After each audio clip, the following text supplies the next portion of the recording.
Good morning. Welcome to the Unitarian Universalist Church of Stillwater. We are a diverse religious community seeking spiritual experience and all forms of knowledge in an atmosphere of acceptance, love, and respect. Our mission is to protect and perpetuate religious freedom, tolerance, and knowledge, to challenge injustice, and to nurture and serve one another and the wider community. This morning, our service leader is Reverend Kathryn Shearer. Musicians, Annye and Doug Williams. And we have a story from Lynn Little. I think that's about it. We'll have announcements.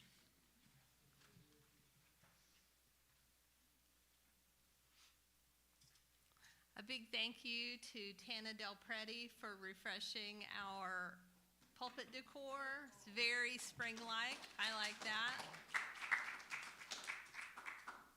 For those who have signed up or will sign up to help hospitality at the Stillwater Arts Festival, Rebecca Breenan has brought the dishes that you will use to make casseroles if you've signed up for that.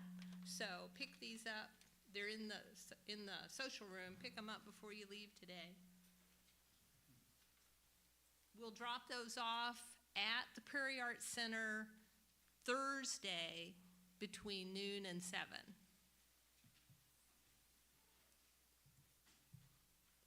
The forum today is at 12:30. Sabash Kak will be talking to us about how science is facing a crisis, for it cannot explain consciousness. You'll want to be there for that. The board is scheduled to meet this Tuesday, April 14th at 6:30. I haven't seen the agenda yet. I have. You have? Okay. Well, there is one. I don't know if it's on the bulletin board or not. The Thursday evening Spirit of Life sessions are from 7 to 9 and will run through April 16th. Each session addresses different lines of the hymn we sing each week. Even if you haven't attended a session before, you can join the program and register on CH meetings. Susan Bullard and Linda Smolin are leading that. Yes. The games group meets on the third Thursday of the month, so they're scheduled to meet this Thursday, April 16th at 7 p.m. in the social room. They play games of various sorts until approximately 9, and for more information on that, contact Joe Melnick. Next Sunday's sermon will be provided by Reverend Susan Ross. Her sermon title is I'd Like a Few Words with You. As she mentioned in the April newsletter, the power and the inadequacy of language. Next Sunday is our traditional monthly after-church potluck. And the theme this month is to bring a favorite book or poem-inspired dish or food. So, put your literary hat on. Rebecca.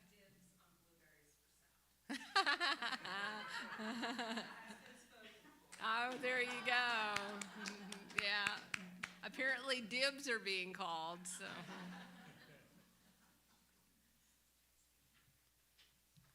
Ladies' Night Out and Meaningful Movie Night have merged and is now called Marcy's Movies. It will be on the third Tuesday of each month, beginning Tuesday, April 21st in the Forum Room. The doors open at 7 and the movie starts at 7:30. Everyone is welcome, including men, and there will be buttered popcorn. For more information on that, see Marcy Edzards. And she called me yesterday and said she wants you to know what the movie is. It's Secondhand Lions. Coming the first Sunday in May, which is May 3rd, we will have our annual congregational meeting. There will be a call sent out by Saturday, April 18th, that will have the agenda on it. If you have an announcement, please come up to one of the microphones.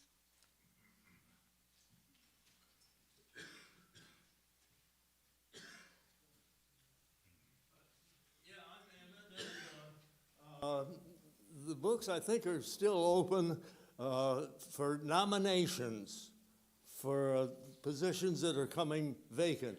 And I know there's, my term will be up on the endowment committee, so I know that position will be open. So see somebody on the endowment committee. I might mention that for the endowment, it takes a little bit of skill dealing with investments and so forth. But anyway, there will be many positions open, and the books, I don't know, I don't think they're already closed, but anyway, this is the time. The nominating committee is Rebecca Breenan, Tana Del Preti, and Doug Williams for presenting nominations. That would be officers like the president, vice president, treasurer, and clerk on the board. And as Emmett says, there's a position on the endowment committee and even nominations for the nominating committee. Other announcements?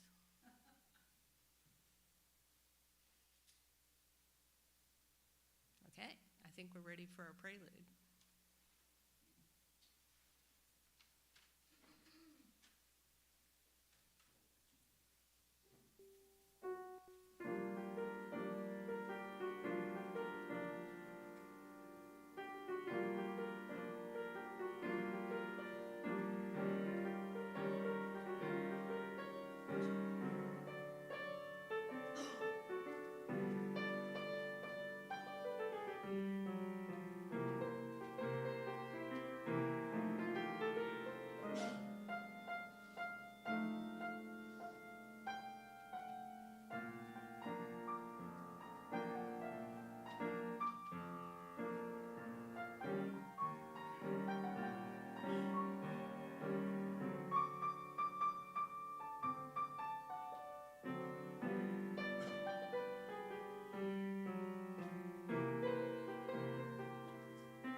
At rest.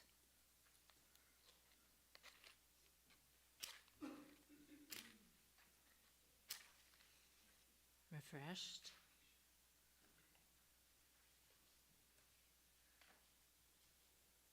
Restored. Oh. Our first hymn is number 16, "'Tis a Gift to be Simple." Tis a gift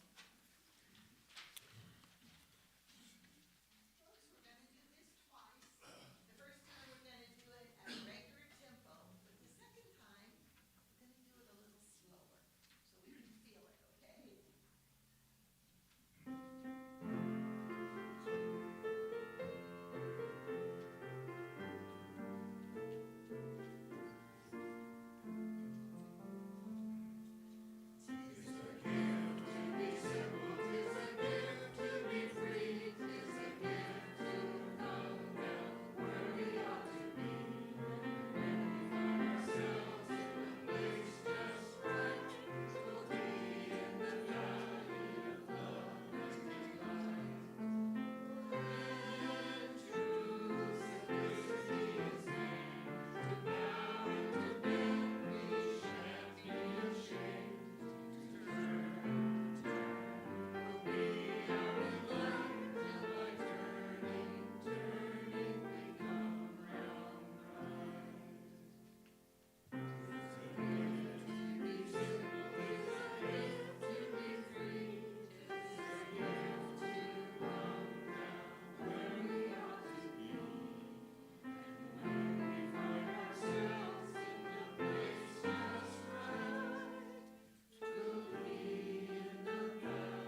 Good morning.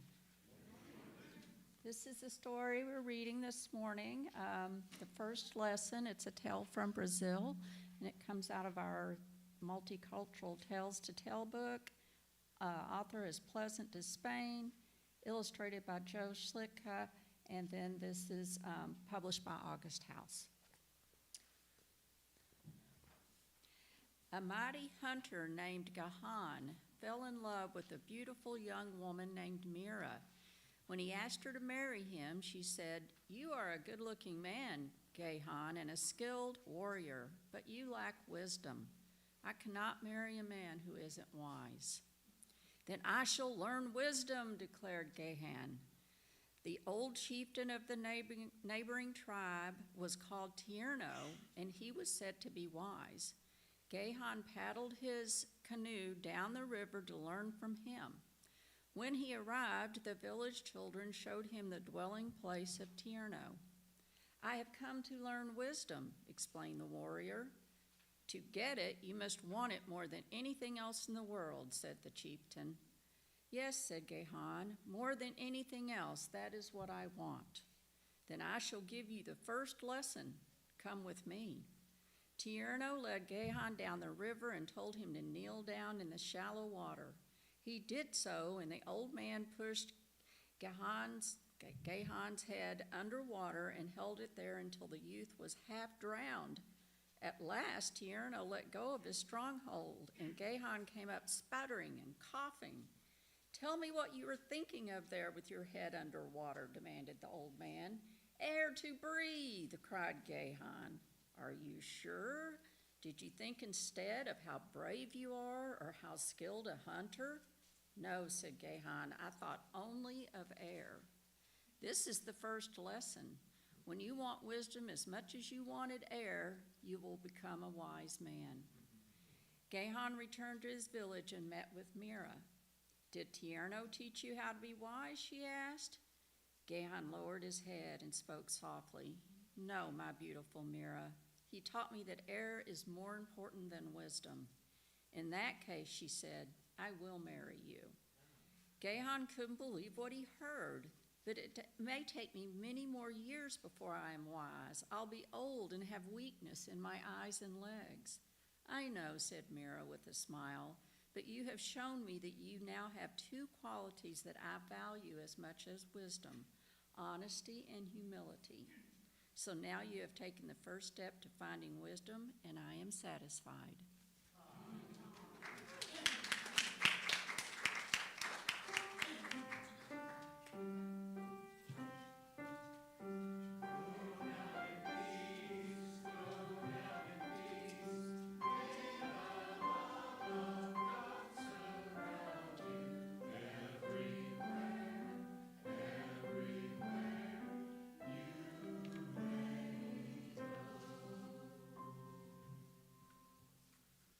It's time for the offertory, and our church is supported by your donations, which we very much appreciate. This month, we'll share the plate with CASA, court-appointed special advocates.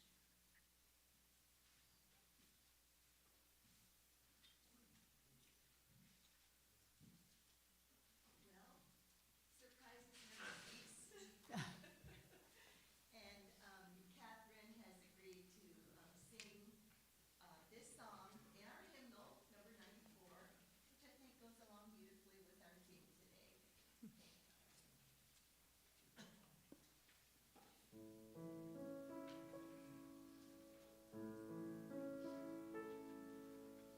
What is this life if full of care? We have no time to stand and stare, no time to stand beneath the boughs and stare as long as sheep and cows. No time to see when words we pass, where squirrels hide their nuts in grass. No time to see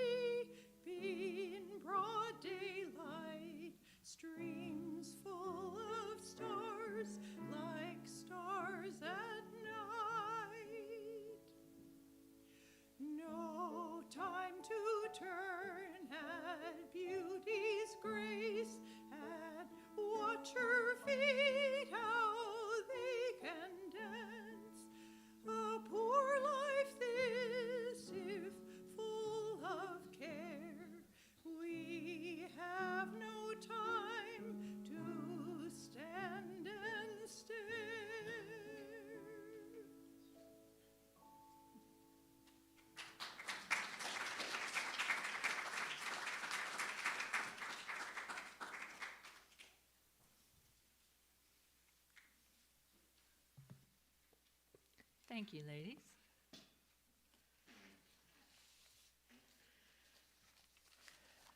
So I'm going to talk about taking time.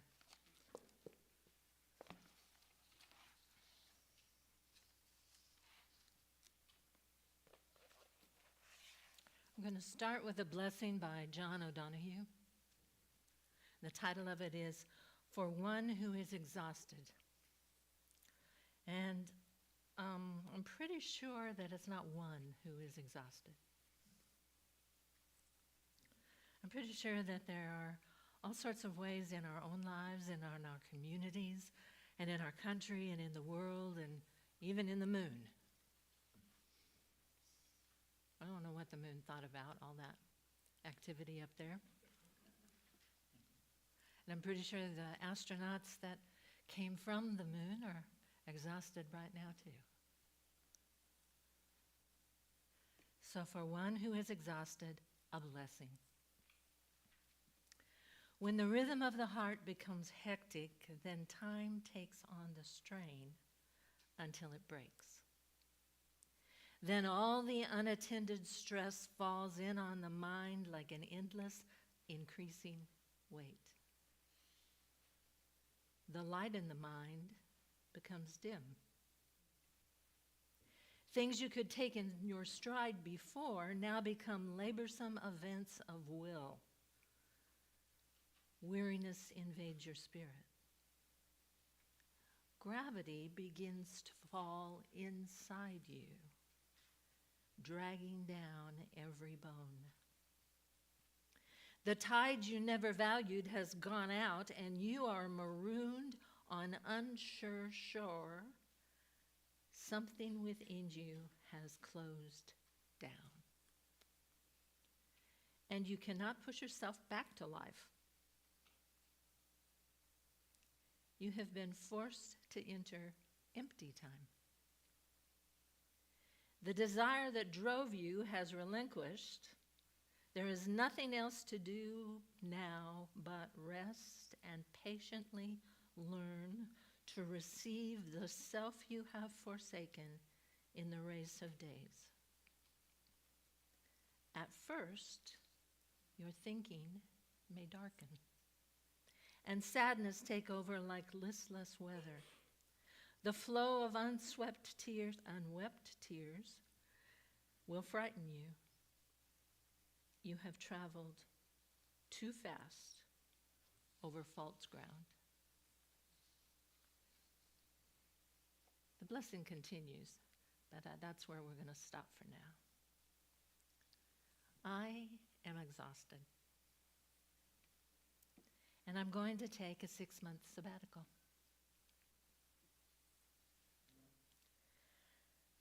For preaching and for other things too.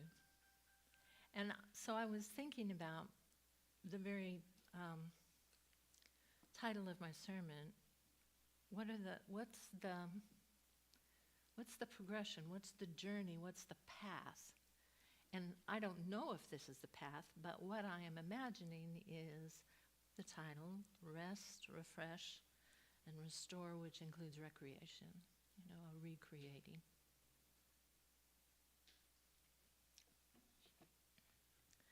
We all carry responsibilities for ourselves, for our world, for the people that we love. We carry anger and fear and sadness, and when the responsibilities seem so big and when the trouble seems so large, they overwhelm us sometimes.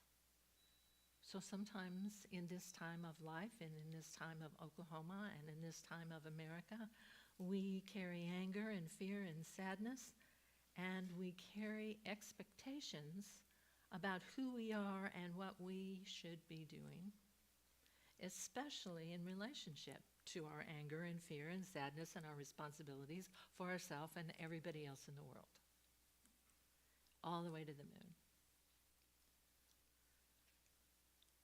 So, as exhausted as we become, it's like it's time for rest. But rest, sometimes because of those responsibilities, feels like neglecting responsibilities, feels like being lazy, feels like giving up, feels like failure. And because we are not finished, we better keep it up, no matter what. Even if our bodies are telling us, hey, woman, hey, man, hey, person, come on. And at some point, if we are willing to listen quietly for a moment, Spirit asks, what if you set some of that down? Gonna lay down my burden down by the riverside. And then there is the idea of Sabbath.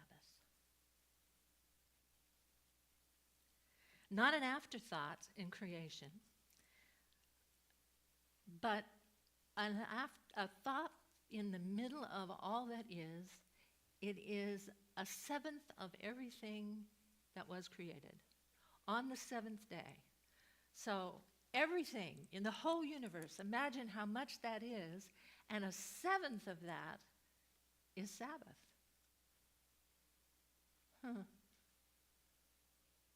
It's not a seventh of the way I do things, but it's a seventh of all creation. So am I arguing with creation?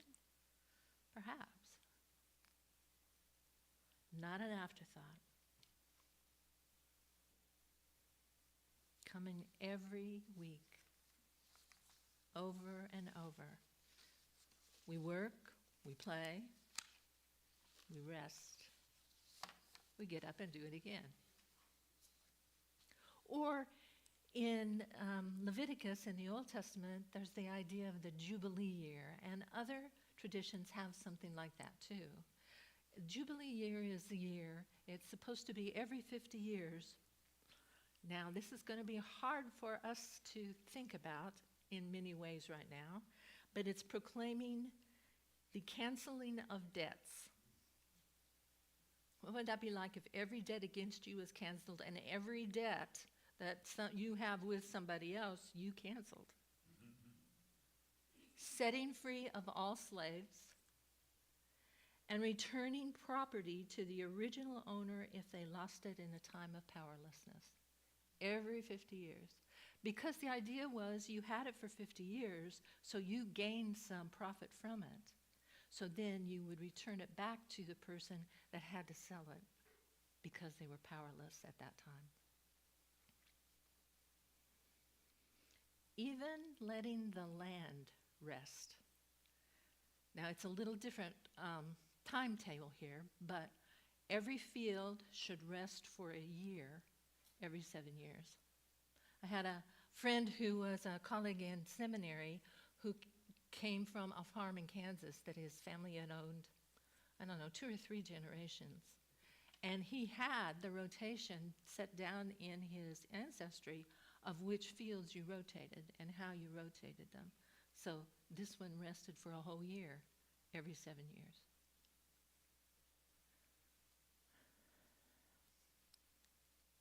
To lay fallow, a fallow field.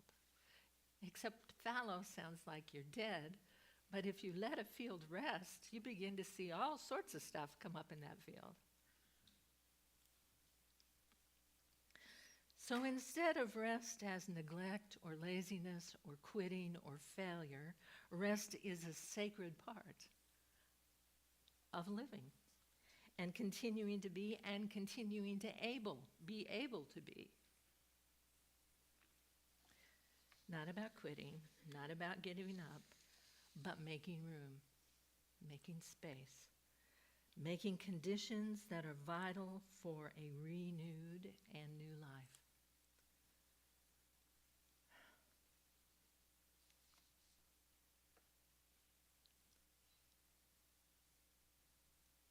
Are you resting? I'm going to go on to the next part, but I'm giving you a chance to rest there. Okay, let's go to refresh. Refresh for me is about rediscovering that Your soul deep source of life is still within you. You know, you stop long enough and you think there's nothing here. It's just fallow, nothing grows. And then like that field, you realize, oh, wait a minute. There are all sorts of seeds still in that ground. There are all sorts of stuff happening underneath. There's all sorts of life still here. That's part of what rest moves us toward, is if we let it, we rediscover that soul deep source of life that is still within you. You're still a living, breathing human. That source of all life and your life is not lost and is not broken and is not ruined and is ever present. And one of the ways you know that is you are still living. There's still some spark of the life that is all life within you. And sometimes rest brings it to that place. And that spark is the beginning of being refreshed. Oh, I have a source within me, a deep pool, a quiet place, a green pasture. And with all the mess I've made, no matter what I've done, it's still there. Back to the knowledge that you are also being held. Knowledge of the universe. If you think about it, there is no way for you to be out of the universe. So that means you are perpetually and forever held. There's also no way that you can be separate from the universe, because every single part of this very unique vessel is made up of the universe. And there is nothing in you that was not at the universe when the universe was created. You are billions of years old. And sometimes we feel that old. And you will be part of billions of whatever comes next.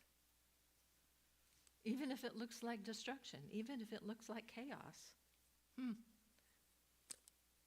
Those pieces are still there. You are held by that kind of history, that kind of heritage, that kind of legacy. And you cannot be unheld. There is such a word. Gravity. You have gravity. You are a thing. And around you is a field of gravity. Because around everything is a field of gravity.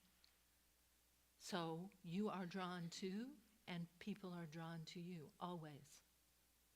Now you have to decide what you want them to find when they get there.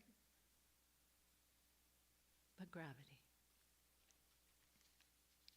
We are each a unique configuration of those parts, and cannot ever be more or less than what is created in the universe. So, part of refreshment is come home. You know, one of my favorite fables, biblical New Testament fable, is the man who had two sons. And we always think of the one, the prodigal son, but the man had two sons. And for me, it's both about you are trying so hard to find the thing that gives your life meaning and purpose and value and joy and fullness. And one son runs off and spends every bit of money on everything he can think of to try to figure out what that is, until there is nothing, and he is practically nothing, and he's eaten the seeds in the pigsty. The other son decides that he's going to work his heart and his hands and his fingers to the bone, because that's how he's going to get where he's going, and that's how he's going to get there. And the story is about, can you come home to where the love is? You're after it, this way and you're after it this way, but guess what? It's still here. And it hasn't been destroyed. And that story isn't about some fun being bad and some work being bad. It's about those are parts of love that can't be destroyed. And when they lose that sense of their love in it, love in the play and love in the work, then you're in trouble. So come home is part of refreshment. Come home and celebrate life and living. Come home and join the party. There's a party somewhere, a good one. I always feel like we have a little bit of a party after church every Sunday. You know, you say on your calendar that you have potluck one Sunday, except I never come on that Sunday, and I always feel pretty well fed. Thank you, Rebecca.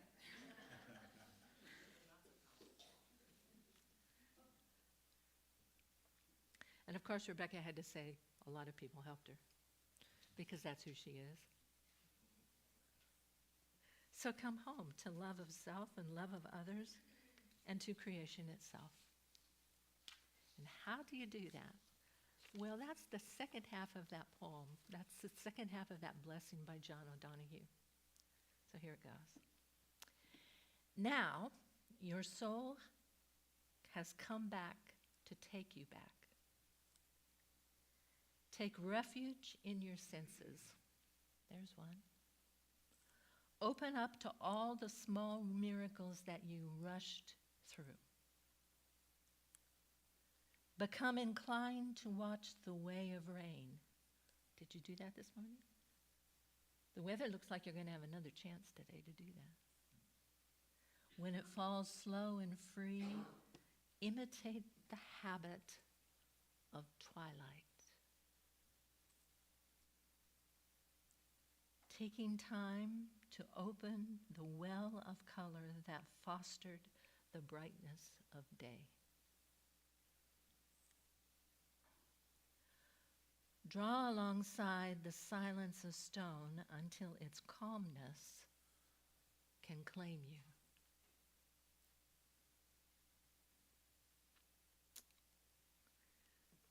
I get vexed pretty easily lately, and this one's for me. Stay clear of those vexed in spirit. Learn to linger around someone of ease who feels like they have all the time in the world.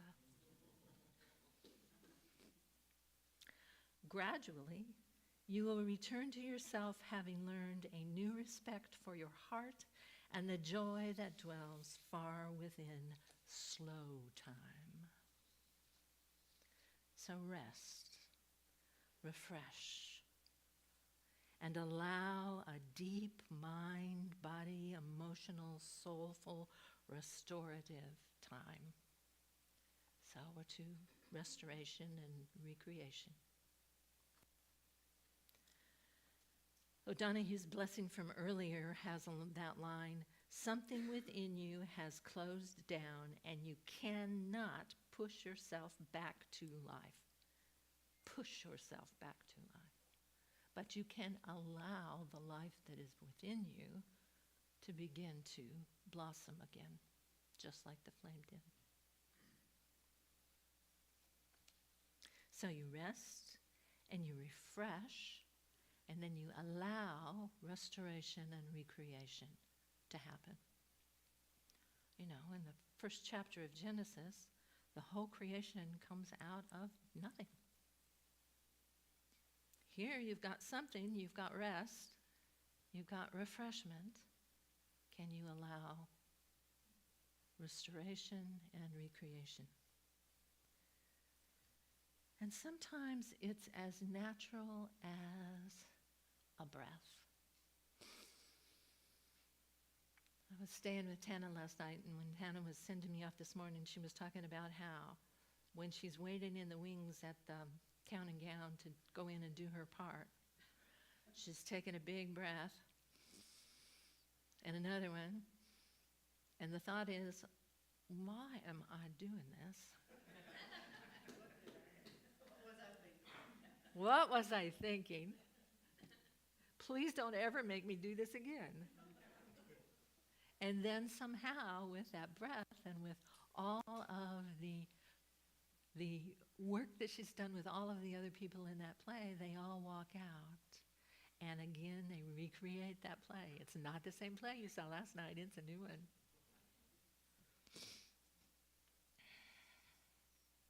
Sometimes it's as simple as a breath, a deep breath. I'll give you time to take one now. As deep as is comfortable for you. Sometimes it's a yawn, and with your body telling you, wait a minute here, you need some more oxygen. Open up that mouth, let that jaw drop. Big yawn is what you need. Sometimes it's a stretch, you're so busy down here, and then all of a sudden your body starts to, it's like, oh, come on, we need a little more open space here. Can you let that happen? Sometimes it's a deep, quiet sleep. Go to sleep. You wake up and it's morning. And you feel like morning because the whole night you slept. That's hard to find sometimes. When we get too tired, too exhausted, sometimes we have to rest a little before we can sleep. Sometimes it's even like the pause between heartbeats. Beat, rest, beat, rest, beat, rest, beat, rest.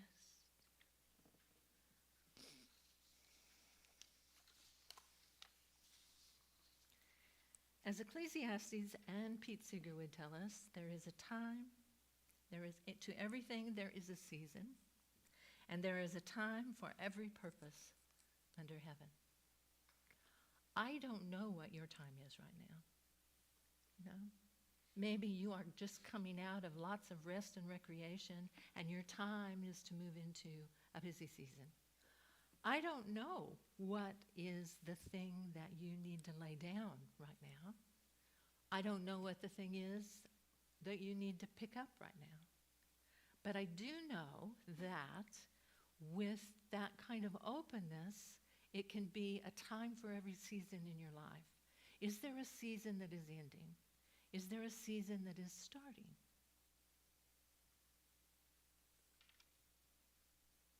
A time for every season. And that song and that scripture will tell you all of the times. There is, I think, wisdom.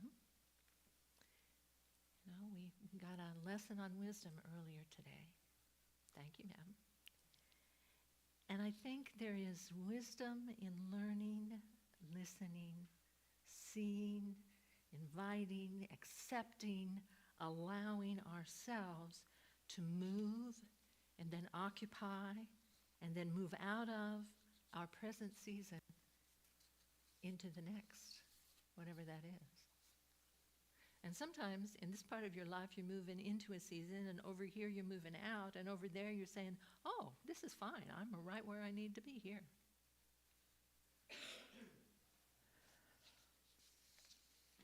So, may we, may you, may I have to take up what is mine, yours, ours to carry, the wisdom to release what is no longer mine, yours, ours to carry at this moment, and the trust to rest and the openness to allow yourself to be nourished by what restores you. And may you, may I, may we learn to luxuriate in the joy of our rest and refreshment and restoration, recreation. I'm going to take a cue from Wendell Berry, who lives out in the country, like me, And I'm going to be spending a lot of time these next 6 months on my front porch, out there across timbers, with the dogs and the cats, and the deer. An armadillo chased one of our... Yeah, that armadillos go that fast. And before it started the chase, it's a dog that's kind of skittish. It's a big dog, and it's a really fast dog. But before it started its chase, the armadillo jumped up like 3 feet, because I guess that's, look, this is how big I really am, and then launched itself and chased our dog clear across the yard. She was freaked out. Now, when that happens next time, I may go in the house and watch it behind the glass door. But that's what I'm going to do for 6 months. And I'm going to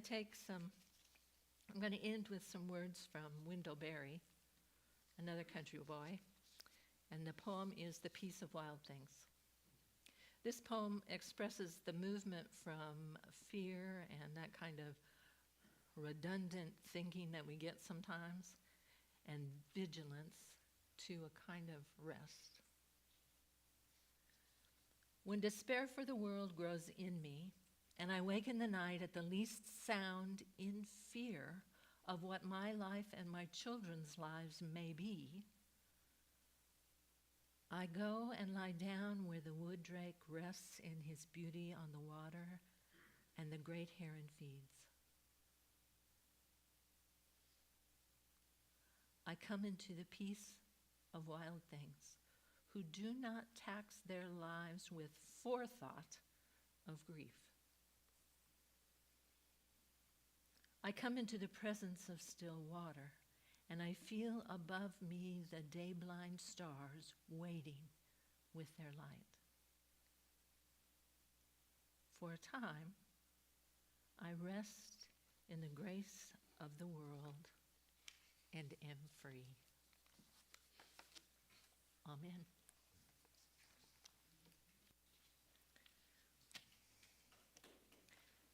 Our final hymn is number 86, Blessed Spirit of My Life.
So in the promise of the resting of this light, there is a promise of refreshment and the promise of recreation and restoration. So be it with you. That concludes the recorded portion of our service. We continue with trail markers.